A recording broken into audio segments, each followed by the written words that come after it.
Hello, my name is Jamila Flowers. I am with the City of Richmond Fire Department.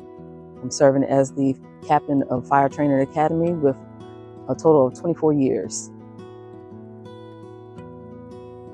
So I chose to join the fire department many moons ago, but it was kind of by chance. I used to work at a place called Via Systems, which is currently White Oak, and it was a group of 7 of us, and they were all going to apply for the department.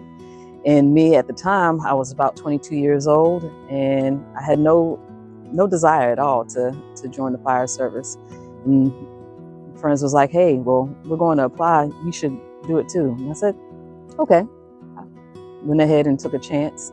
Went through the whole process and didn't even really think about it. I got put on a list that was valid for like 2 years, and about a year after being on that list, I got laid off. And 2 weeks after I got laid off, I received a phone call from the fire department.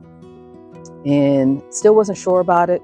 Kind of looked at the letter, but I realized that I didn't really have anything else going on because I missed the first layoff, but I caught the second layoff. So I kind of was like, in a bind.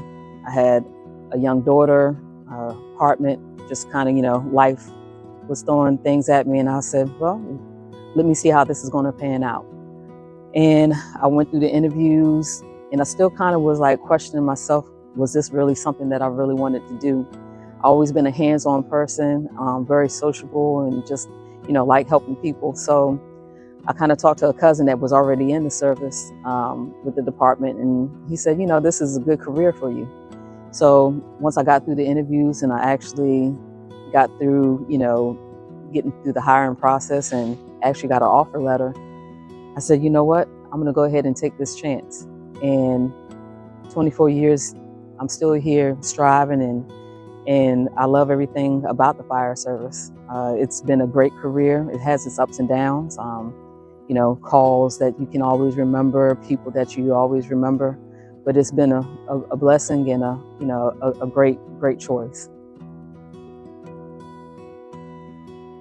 So I started my career path at Station 17, and it wasn't until about 15 years into my career that I went for promotion and was promoted to lieutenant in 2015. I went to the hazmat station, and I also was on the truck company. From there, I continued on with my career path of becoming a captain, and I was stationed at the safety office. And when I did a stint there, they wanted me to come back as the hazmat captain.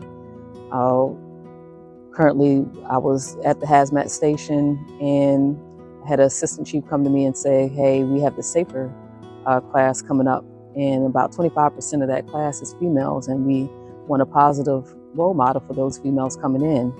Would you like to go down to the Fire Training Academy to help out with that class?"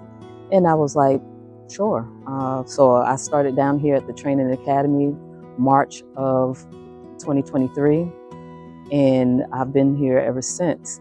And since I've been here, it has given me a whole new light on the fire service coming from the training side. So I get to influence those that are coming in, and especially those females that came through. I got to tell them my story and just kind of give them, a little bit of advice, a little bit of, knowledge that I've had and experiences that I've had.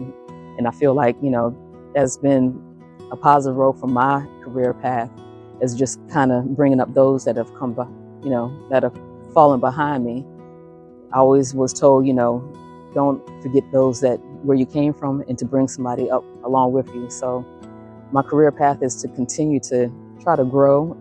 One day I would like to become a battalion chief, but I think the work of where I'm doing right here in the Training Academy is like the foundation, and it helps out a lot of people when they're starting this career. The one thing that I want to always aspire, and what I've always lived my life by, is my name. And I always try to tell my kids, there's only one you. Can't replace you. There will never be another one like you. And you have to be unique. You have to stand out. And that's what, ever since I came into the department, I always wanted to make a name for myself. And I always wanted my name to mean something. So when people spoke my name, they say, oh yeah, Jamila was a great firefighter. She was a great officer. I learned so much from her. And that means something because your name has so much power in it. When you speak, life into yourself, you speak life into your legacy, your name, because that's how people remember you. Sometimes people don't remember people's names, but if you made an impact on them, they will always remember your name. And I feel like if you are positive and you are positive to that person and gave them, affirmations, positive energy, they're going to remember who you are. They're going to remember your name. And that's what you have to strive for. When you're creating a legacy for yourself, make sure that people remember who you were, what your name was. So when they say Jamila Flowers, I know it means something to not just myself, but to my family, my kids, my grandkids. When they come to the fire department and they ask about me, people say, oh yeah, I know your grandmother, or I know your mom. Yeah, Jamila Flowers, oh yeah, I know her. So when whatever career path or whatever path you go down, always be proud of who you are and who you came from. Be proud of the name that was given to you, because there is no one like you. You are unique, you are special, and make sure that you live up to the name that was given to you. Be proud, and be proud of the things that you will accomplish. We all have trials and tribulations, and sometimes, we fall, but it's how you recover when you fall. It's how you get up, and how do you move forward when you have setbacks. Keep striving for greatness. The world is tough and it's challenging. And this here career field is very challenging, but it's all in what you put into it. If you put your best foot forward and give 110%, you're going to get that back, and then some. Life can be stressful, especially this job, and I've learned over the years how to make sure I have work-life balance. It is so important to not consume your life so much in just one thing. We already have a lot of time that we're away from our families, and it's very important, so important when you are doing in this career field to make sure you have that balance. If you put the career here and you put your family here, your family suffers, and then you also suffer because you lose a disconnect.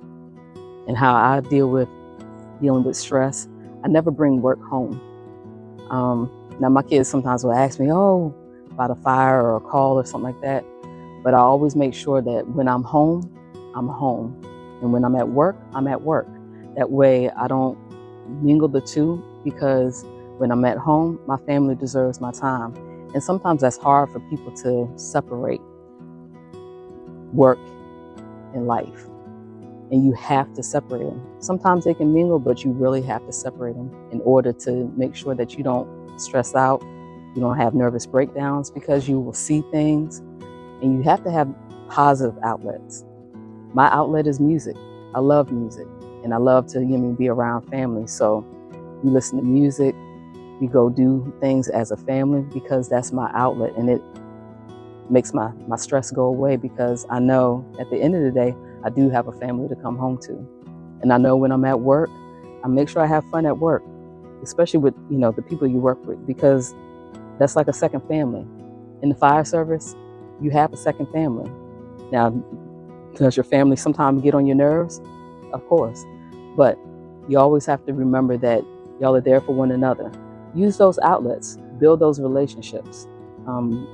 Relationships are so important, but the biggest thing is communication. If you don't communicate with your loved ones or communicate with your coworkers and let them know what's going on, and you just hold that stuff in, it just does nothing but fester negativity. And I'm all about positive vibes and positive energy. So I try to make sure that every day I strive for just nothing but good energy. I start my day off with positive affirmations. Today is going to be a great day. I try to make sure that, I tell my kids, before I go, that I love them. Always make sure that you are around the people that you love and you care, and you let them know. those things help to relieve some of the stresses of life. So my one thing is to say, make sure you find an avenue, but never keep anything bottled in. Make sure you communicate, you talk, and enjoy life, because you only get one.